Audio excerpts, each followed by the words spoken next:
Hola, hola, soy Lázaro Viera y aquí estoy nuevamente con ustedes trayéndote una nueva transmisión, una nueva enseñanza, y la enseñanza de hoy se titula Hombre conforme al corazón de Dios. Y eso es lo que Dios está buscando, hombres que tengan un corazón conforme al mandato de Dios, conforme a la voz de Dios, conforme a como Dios quiere que andemos. Y vamos a ver qué significa un hombre conforme al corazón de Dios. Un hombre conforme al corazón de Dios es digno ¿de qué? De confianza. Ser un hombre según el corazón de Dios significa ser una persona digna de confianza. Un hombre con esta cualidad no busca beneficiarse de los demás siendo deshonesto.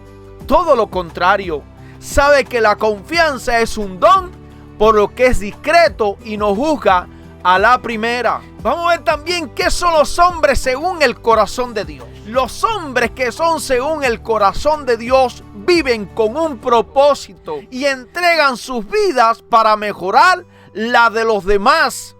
Son personas que entienden su valor en el mundo y lo especiales que pueden ser. Un hombre según el corazón de Dios entiende lo que significa amar a los demás desinteresadamente y no solo para el beneficio personal. Vamos a ver también qué es ser un varón conforme al corazón de Dios. En este sentido, ser un varón conforme al corazón de Dios es alguien del agrado de Dios que tiene la disposición de ¿qué? De obedecer a Dios y cumplir sus designios. David era un varón conforme al corazón de Dios, que cumplía con estas características y por eso halló gracia delante del Padre. Y él lo escogió y Dios lo ungió para glorificar su nombre y dar testimonio de su poder aquí en la tierra. Y vamos a ver también algunas cualidades de estos hombres conforme al corazón de Dios. Y vamos a ver que hay muchas maneras de describir un hombre conforme al corazón de Dios. Es amable, es gentil, reflexivo, también es valiente, es decidido, de corazón tierno y compasivo.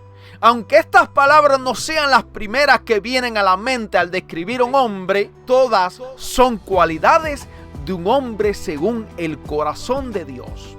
Los hombres que son según el corazón de Dios viven como con un propósito y entregan sus vidas para mejorar la de los demás. Son personas que entienden su valor en el mundo y lo especiales que pueden ser. Un hombre según el corazón de Dios entiende lo que significa amar a los demás desinteresadamente y no solo para beneficio personal. Hay algo que tiene un hombre según el corazón de Dios que atrae a la gente hacia él. También vemos que un hombre según el corazón de Dios es un hombre respetuoso. El respeto es una de las cualidades más importantes de un hombre según el corazón de Dios. Un hombre con esta cualidad se respeta a sí mismo y también respeta a los demás. No se pone por encima de nadie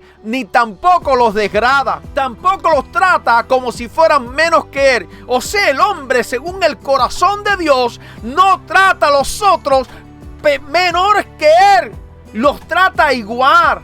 No se cree por encima de nadie. Se cree igual a los demás. No es vanaglorioso, no es orgulloso. Un hombre según el corazón de Dios reconoce que todos tienen algo que enseñarle. O sea, un hombre conforme al corazón de Dios es un hombre que reconoce que siempre tiene como aprender de los demás algo nuevo.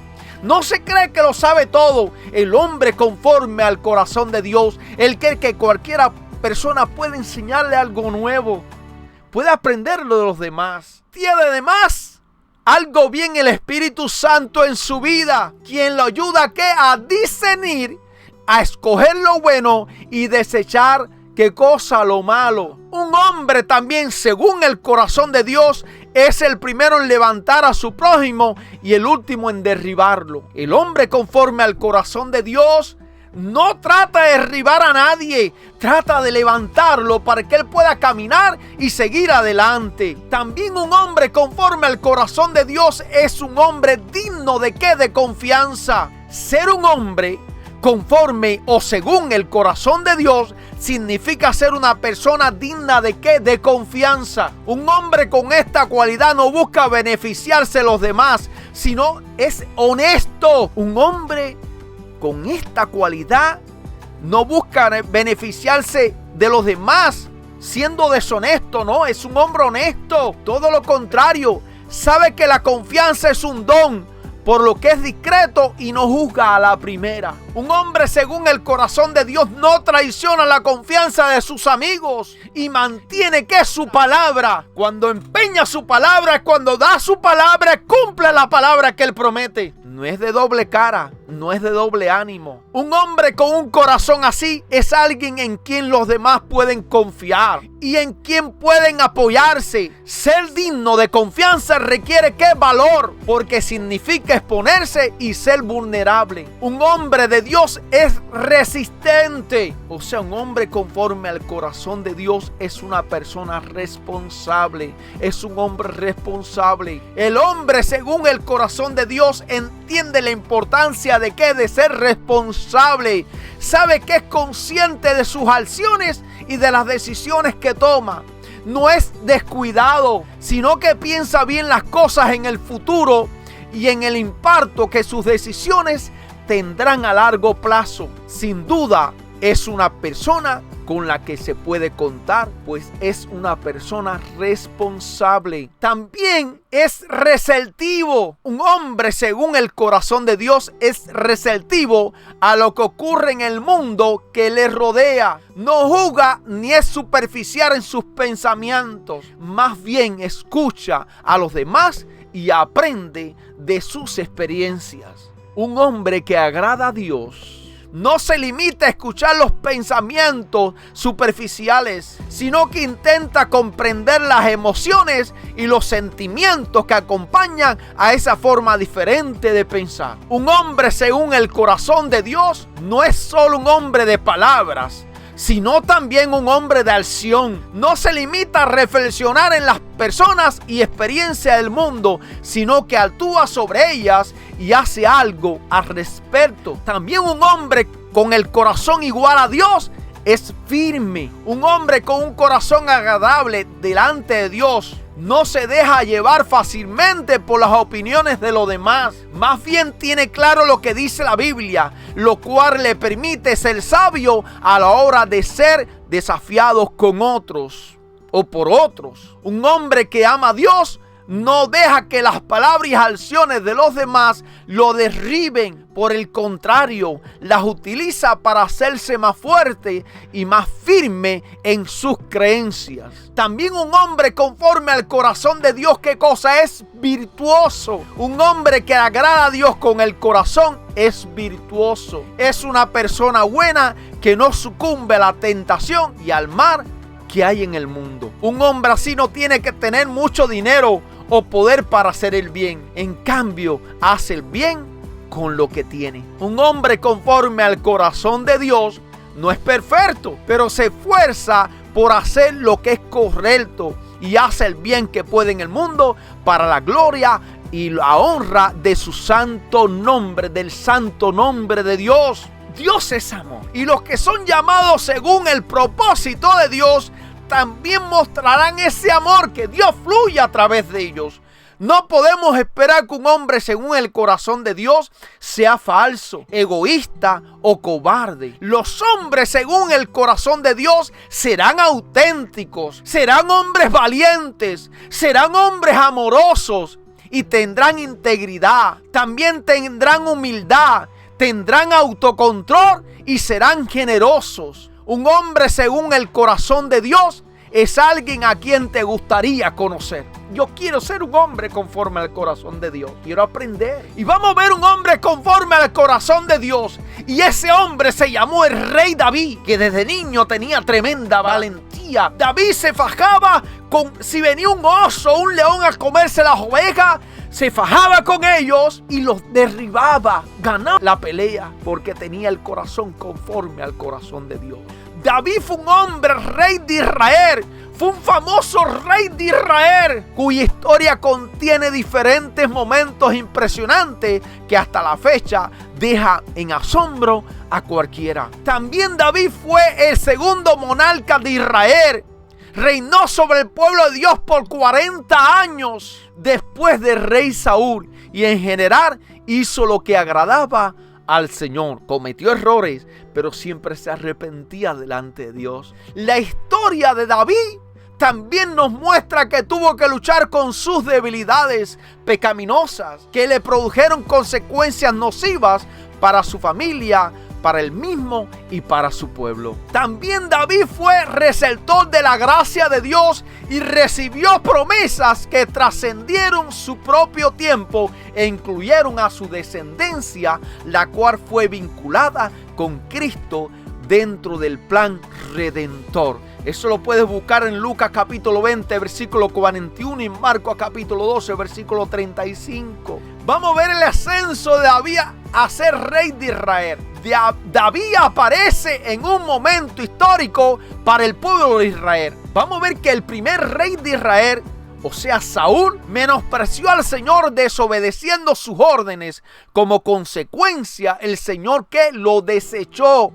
Eso puedes buscarlo en 1 Samuel capítulo 28 versículo 17 al versículo 19 y también en 1 Samuel capítulo 15 versículo 28, también en 1 Samuel capítulo 16 versículo 1. Así que Dios ordena al profeta Samuel que vaya a casa de Isaí en Belén porque había elegido a uno de sus hijos para ser rey de Israel. Eso está en 1 Samuel capítulo 16 versículo 1.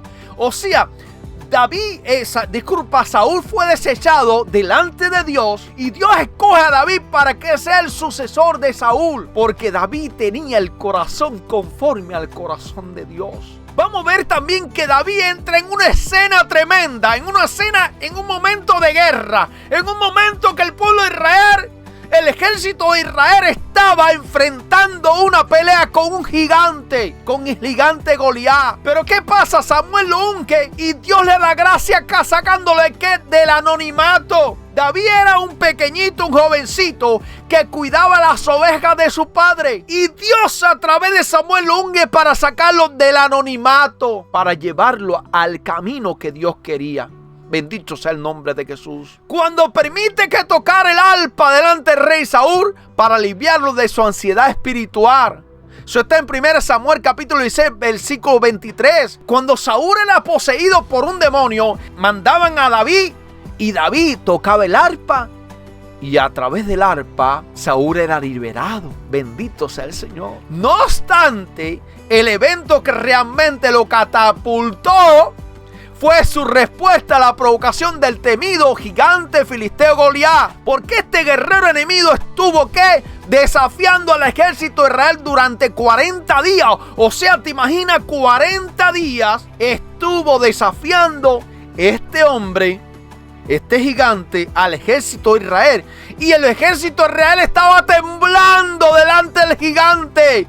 Era muy grande, tenía casi 3 metros de estatura. ¿Te imaginas el hombre ese, el tamaño que tenía? Casi 3 metros, 2 metros y pico, casi 3 metros. Y tenían que luchar contra aquel gigante y todo el mundo estaba temblando, estaban como gallinas temblando ahí. Y ese gigante pedía que le peleara un hombre, que le enviara un hombre para pelear contra él. La propuesta fue que quien ganara tendrían como esclavo a la nación y el ejército contrario. O sea que quien ganara la pelea iba a ser dueño de esa nación y esas personas iban a ser esclavos del que ganara la pelea. Al oír el reto, Saúl y todo Israel tuvieron mucho miedo, estaban temblando como gallinas. Sin embargo, pasó algo. David, siendo el menor de su casa, bendito sea el nombre de Jesús, mientras entregaba la comida a sus hermanos que eran parte del ejército, escuchó las palabras del gigante y acertó el duelo. Fue llevado delante de Saúl, quien le dio el visto bueno para que lo enfrentara de presentación de la nación. Y Saúl le quiso poner su armadura a David. Y David se quitó aquello porque esto no me sirve. Como diciendo, yo no quiero tu armadura, Saúl.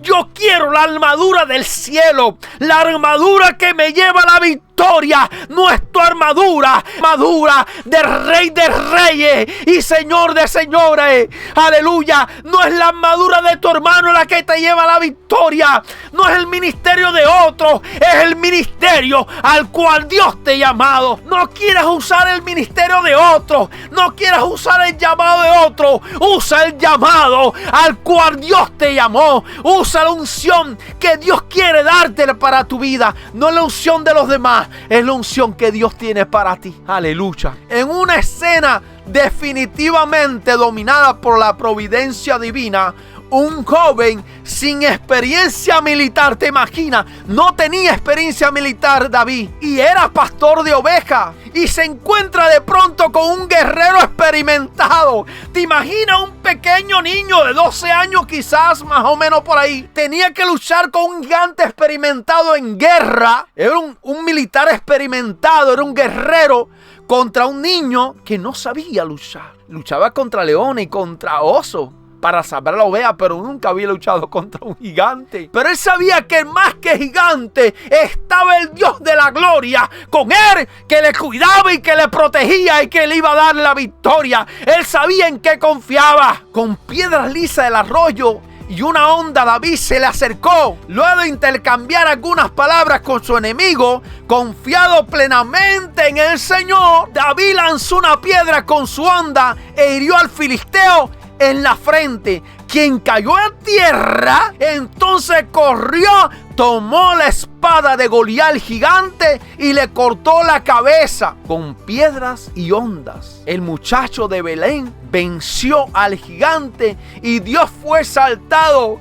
David, en nombre del Señor, le dio la victoria al pueblo de Israel. Aleluya. David se agachó antes de ir a pelear con el gigante Goliat. Se agachó, cogió 5 piedras. El 5 es símbolo de gracia, pero simplemente guardó 4 en su bolsillo. Poder y autoridad. El 4 simboliza poder y autoridad. Él se puso la autoridad en su vida, la autoridad de Dios, el poder y la autoridad de Dios, y cogió una piedra como diciendo, Señor, tú eres el primero en mi vida, tú eres el primero que guía mi vida y tú vas a derribar al gigante. Y cogió la onda, empezó a darle vuelta y tiró la piedra, y la piedra fue derechita a la frente. Cayó el gigante y corrió, cogió la espada y le cortó la cabeza al gigante y se acabó la guapería del gigante. Bendito sea el Señor. Por esta hazaña, David pasó de ser un joven pastor de ovejas y miembro de una familia desconocida de Belén a ser un guerrero victorioso,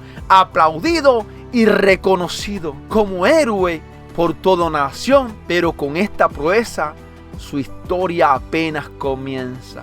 Aun cuando David obtuvo fama y éxito de guerra, paradójicamente, estos le generaron muchos problemas debido a los celos del rey Saúl, quien intentó por varios años deshacerse de él.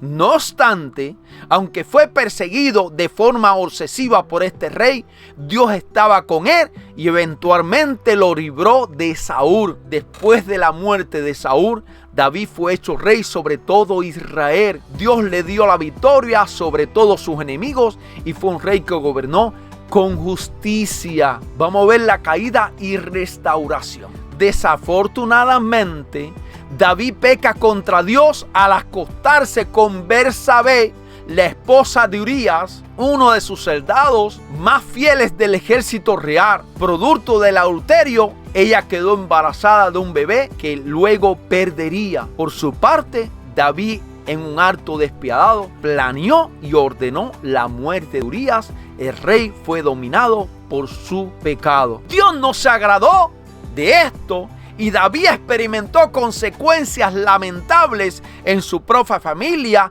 a lo largo de los años.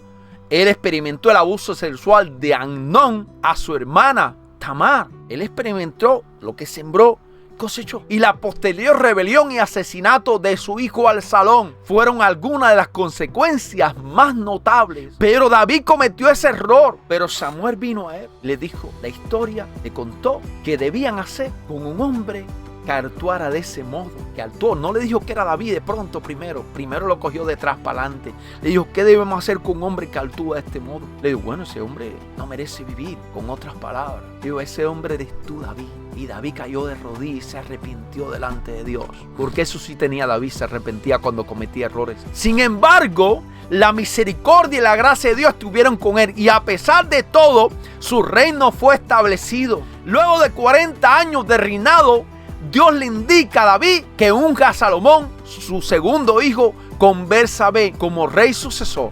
Luego, habiendo servido a su generación, David murió. Entre otras cosas, de David podemos aprender que un creyente conforme al corazón de Dios no es quien no se equivoca o que no peca, sino uno que desea con sinceridad agradar al Señor y es capaz de reconocer su imperfección y llega arrepentido delante del Señor para pedir perdón y también cambiar. El papel de David.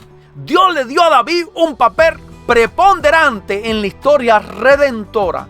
Le prometió que su reino no tendría fin. Además, decidió que fuera de su linaje que viniera el Mesías. El Mesías vino a través de su linaje.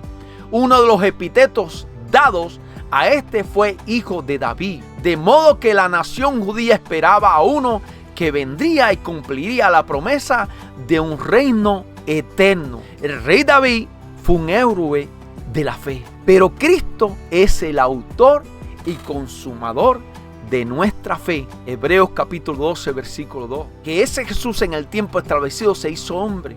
Vivió de forma perfecta, murió por causa de nuestros pecados, resucitó y esperamos su regreso en gloria como el Rey de Reyes para estar junto a Él por la eternidad. David fue el rey de Israel, pero Jesús vino del linaje de David. Pero Jesús murió por nosotros en la cruz del Calvario para darnos vida y vida en abundancia. Y yo quiero decirte que ese Jesús murió por ti para traerte vida y vida en abundancia. Vida transformadora, vida que cambia. Jesús no murió en la cruz del Calvario por gusto. Es para traerte salvación y transformación a tu vida. Simplemente ábrele tu corazón al Señor y Dios transformará tu vida. Dios cambiará tu vida, porque Él es un Dios de salvación, un Dios de poder y de bendición. Aleluya. Mi deseo es que Dios te bendiga y nos vemos en la próxima enseñanza. Y recuerda, si no te has suscrito al canal, vamos, que esperas, suscríbete al canal. Si te gusta el video, dale like al video y deja tus comentarios ahí de donde nos ves, de donde nos escribes, lo que quieras escribir ahí. Y comparte el video si realmente te ha servido de bendición. Comparte este video. Bueno, nos vemos en el próximo video. Amén y amén.